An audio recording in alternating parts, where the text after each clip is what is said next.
Welcome to Still In It, a 5-MeO DMT Journeys podcast, where I talk to real people about their 5-MeO experience. Our goal is to bring you honest and diverse perspectives about what this medicine is all about. I'm your host, Jessie, and I'm excited to have you along for the ride.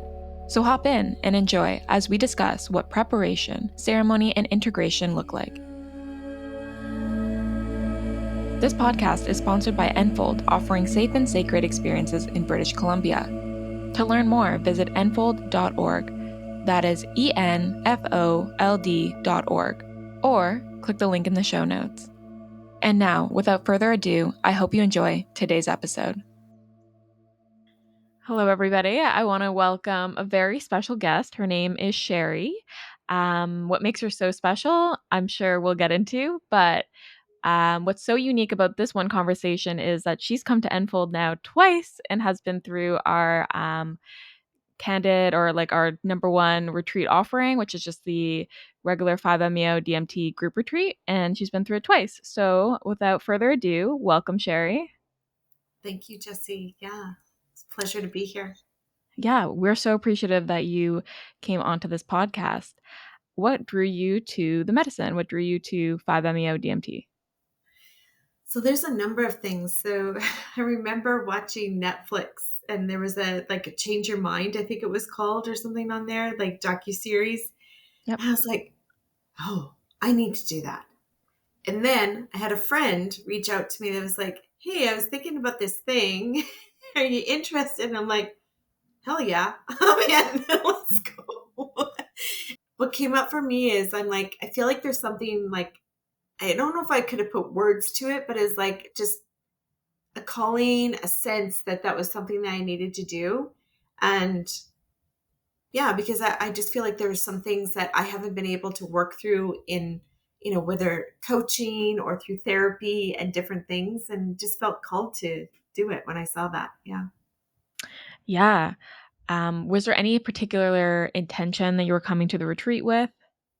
Yeah. So for me, it was just like how to, I don't think I had maybe these specific words, but it was like, I have some things that I've experienced and I just need to like release them. Like I need to like move through them. I'm feeling like blocked in so many ways. Like I'm holding myself back and all these things. Yeah.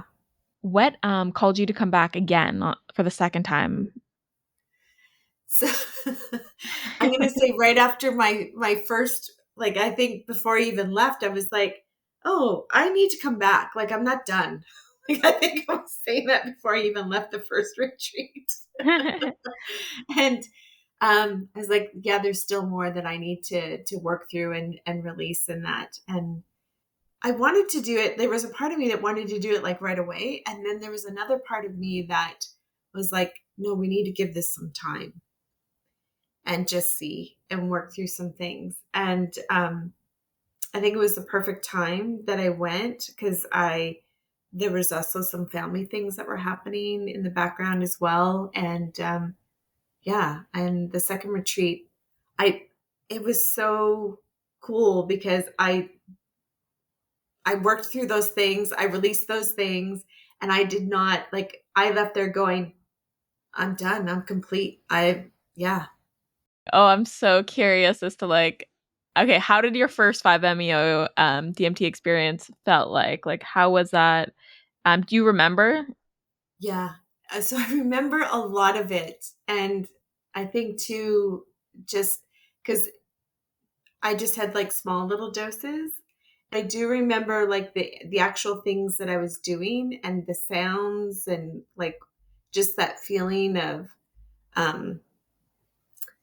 I don't even know if I can put words to it, but just a feeling of like I remember at one point I was just like, oh, like, I felt like I was like an opera singer for like going on and on and on. It felt like it went on forever. It probably didn't, but it felt like it in my mind. Like it was just like, oh, like forever. I feel like you're being welcomed into like heaven's doors, is what that sounds like. You good. And then at another point, I felt like I was, like giving birth to something, like releasing something, but also like just, giving birth to that thing, whatever that thing was. It was like, okay, there's that. Okay. Um, at any point during your first time or first retreat with Enfold, did you find it, like, challenging, or was it pretty much just, like, a full, like, pleasure experience for you? Challenging does not come up in my like sense, Yeah. yeah, anywhere or feeling that in any way, shape, or form. Yeah. Especially when I was just like afterwards, I was like, yeah, I can't wait to do this again because I feel like I need to do this again. Like I Yeah. just knew. Do you think, Yeah. part of that is just, like, your own personality? Like, because I know some people have trouble with maybe an altered state, or did you think it was, like, the container that was being held? Like, what allowed you to really just, Mm. I guess, surrender to the experience and then be like, "I need to come back to do some more work?" In the first retreat, I remember I went for a sauna. And like I also had some things happen before the treat, like there was different things, like I was dreaming and different things were happening. But I Mhm. remember specifically the morning before I actually had my ceremony, um, that I had went to the sauna and then I was going to have a shower, and there was no hot water. Mm, I had to have this cold, cold, cold shower. And I was like, the universe has given me exactly what I need because I need to surrender to this cold shower because now I'm already like, I've washed my hair and everything. I got shampoo in. I'm in it. yeah, I need to yeah. just surrender to this cold shower. And that's exactly what allowed me to, because after that, I had my ceremony. And yeah, so like, once again, just those things, the universe has given me those signs. I need to surrender. Yeah. Oh, okay. You were just doing your own little personal sauna before your ceremony. Got it. Okay, Yeah. wow, that's incredible. It just, like, forced you until being like, "Okay, we're here. It's time to just let go and accept what my circumstances are," which is, like, in itself the practice of life, right? You can't control what comes up. It's like, "Okay, here it is." Yeah. Yeah. And so Got that it. prepared me for what was going to happen. Yeah. Did you find integration? How was that for your first, I know you're in your second integration, but, like, how was the first time leaving and entering into, reality after the retreat? I think I didn't realize the second time around, especially like I was more emotional. Like I had one day where just emotions were coming up and I was really emotional. Um, I didn't have that so much the first time. Um, but there's nothing, not to say there's anything wrong with that. It was just, I was not expecting like out of the blue to, and I think I was still releasing some things, right? Yeah. Like just, um, yeah. And I think once again that speaks to like after the first time, like I felt like I was not done releasing things and still had some more work to do. Um, and I didn't realize as well after the first time, don't go full on force into work, those types of things, right? Like Yeah. gradually um, bring things back on. And I wish I would have given myself more space the first time around. I was like, oh no, like, I know better, right? Mhm. Did you find your integration was short, or did you find that, like, you were still integrating? Because I believe you came almost a year later again, right? Yeah, yeah. It Okay. was just a month short of a year. Yeah. Okay, wow. Did you find that, like, your integration lasted for, like, that entire time or Yeah, shorter? like that's where I really started, picking up like, my morning ritual of, getting my wisdom of the oracle, card, and like there was just different things that I just brought in more like reflection and um like listening to music more, like just things like that really supported my integration. Yeah. Okay.